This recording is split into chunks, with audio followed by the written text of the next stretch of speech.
तो नमस्कार दोस्तों, स्वागत है आप सभी को मेरे यूट्यूब चैनल में अंगद मिसिंग कॉर्नर। तो आज हम लोग जो है आप लोगों के साथ डिमेंशिया की 4 सिम्टम्स या फिर साइंस क्या-क्या होती है उसके बारे में देखेंगे, ठीक है? तो डिमेंशिया होती है एक हमारा डिमेंशिया क्या होती है?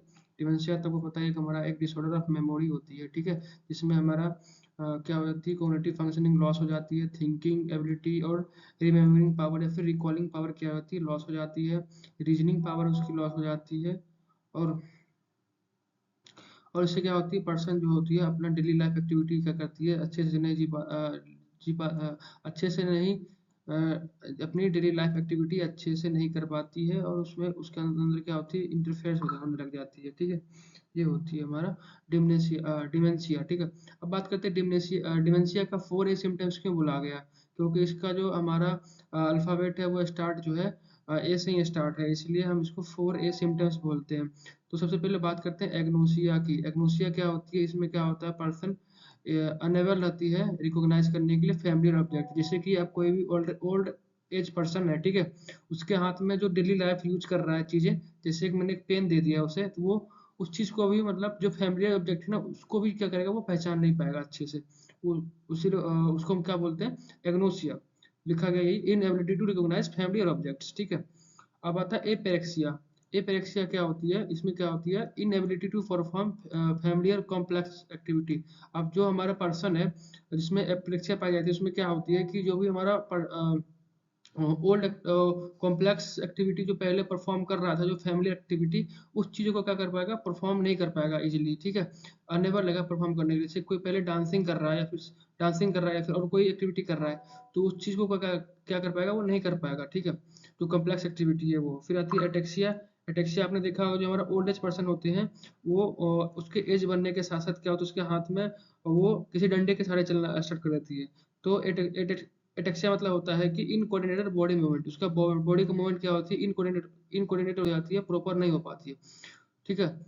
तो अब फिर नेक्स्ट आती है एफेजिया। एफेजिया में क्या होती है एबनॉर्मलिटी इन स्पीच। स्पीच में क्या होती है अगर एबनॉर्मलिटी आती है उसको हम क्या बोलते हैं एफेजिया, ठीक है? अब आगे बात करते हैं एक हमारे इसमें नोट है प्रोसोपैग्नेसिया। इसका मतलब होता है इनएबिलिटी टू रिकॉग्नाइज फेस। इसमें पर्सन क्या होती है जो पेशेंट होती है वो किसी के फेस को रिकॉग्नाइज नहीं कर पाती है ना?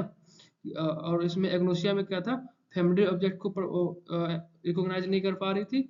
और प्रोसोपैग्नेसिया में क्या होती है ये हमारा किसी पर्सन के फेस को क्या करती है अच्छे से रिकॉग्नाइज नहीं कर पाती। फिर आती है हमारा एफेजिया। यहाँ पर देखिए एस आई ए है, यहाँ पे जी आई ए, जिसमें एस आई ए है लास्ट में उसमें उसमें उसका मतलब क्या होता है एबनॉर्मलिटी इन स्पीच, ठीक है? और जिसके लास्ट में हमारा जी आई ए है उसका मतलब क्या होता है डिफिकल्टी इन सोलोइंग, ठीक है?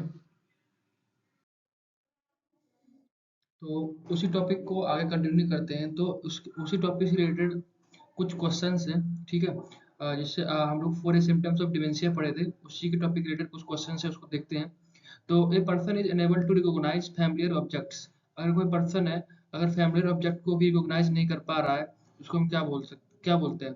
तो अगर आपने से पहले पढ़ा था कि अगर कोई पर्सन है या फिर पेशेंट है अगर वो फैमिलियर ऑब्जेक्ट को रिकॉग्नाइज भी नहीं अपने फैमिली ऑब्जेक्ट को रिकॉग्नाइज नहीं कर पा रहा है तो उसे हम क्या बोलते हैं एग्नोसिया, ठीक है?